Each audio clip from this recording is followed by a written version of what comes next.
Fill up a Coke can with a little bit of water and put it on the stove. Let it heat up for a bit until you start to notice some steam, and then once it's finally boiling on the inside, now you're ready to go. Grab the hot can with some tongs and flip it over onto some ice water. As the hot steam inside the can cools, the pressure decreases. I'm Eric. I'm Brian. And this is Factor Cap, where you test TikTok trends to see if they're real Or not. For this experiment, we will need a can, a hot pan, and a tub full of ice. So we're now just waiting for the can to heat up and boil at the moment. And here is our tray of ice.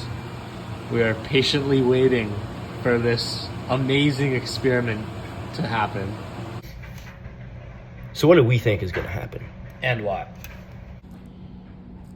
Using material we learned in class and the system being our can, at state 1, when the water inside the can starts to heat up, it will evaporate, and at that point we will turn the can upside down and put it into the ice cold water, where at state 2 there will be a difference and decrease in temperature and pressure while the specific volume in the can is equal. Now, because of this change in temperature and pressure is directly proportional to T. So based on that, this change in pressure causes a vacuum inside the can, causing it to suck up all the water in the ice cold pan. So as we know, not all gases behave ideally 100% of the time. Sometimes a rough approximation is really all we need. We find that's the case here, and using this equation from the ideal gas equation, we find that P1 equals R times T1 over the specific volume. Because our specific volume is not changing and our R value is the same, we can conclude that our temperature is directly proportional to our pressure.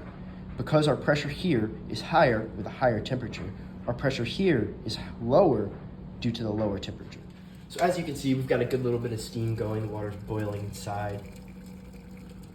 Now we're going to take our can, put it into our ice bath, and see what happens.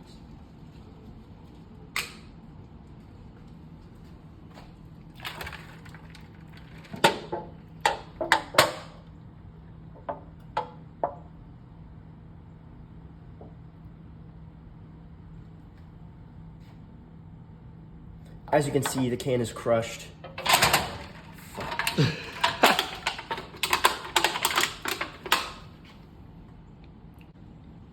As you can see, the can has created a vacuum sucking water up into it.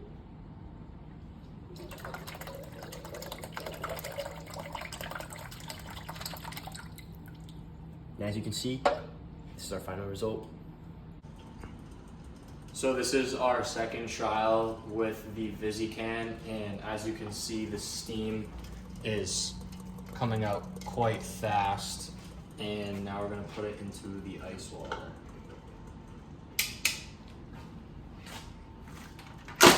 Oh, as we talked about earlier, because of the pressure change, it created a vacuum. So let's see how much water it actually sucked up. That's a whole lot of water. When the water inside the can boils, as you can see here in stage 1, the hot water vapor pushes out the cool air inside the can. The water vapor also exerts a pressure on the inside walls of the can, pushing it outward. At this point, the air pressure inside the can is equal to the outside of the can. When you turn the can upside down and plunge it into the cold water, as you can see here in stage 2, you suddenly cool the can. The change in temperature caused the water vapor inside of the can to condense into a few drops of liquid, which takes up far less space inside of the can. The pressure inside the can is much less than the outside of the can. With the opening of the can in the water, no outside air can get in. The result is the difference in air pressure between the inside and the outside of the can, which was great enough to crush it.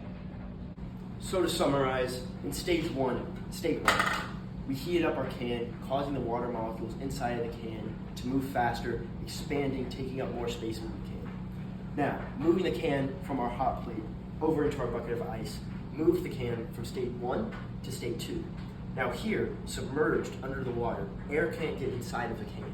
So the pressure inside the can as those water molecules start to condense is lower than the pressure outside the can, where the molecules are no longer pushing against the walls of the system. Because the pressure outside is now greater than the pressure inside, the can begins to crush so that the pressure inside of the can and outside of the can are the same. So the reason why we did 2 trials is because of some sources of error.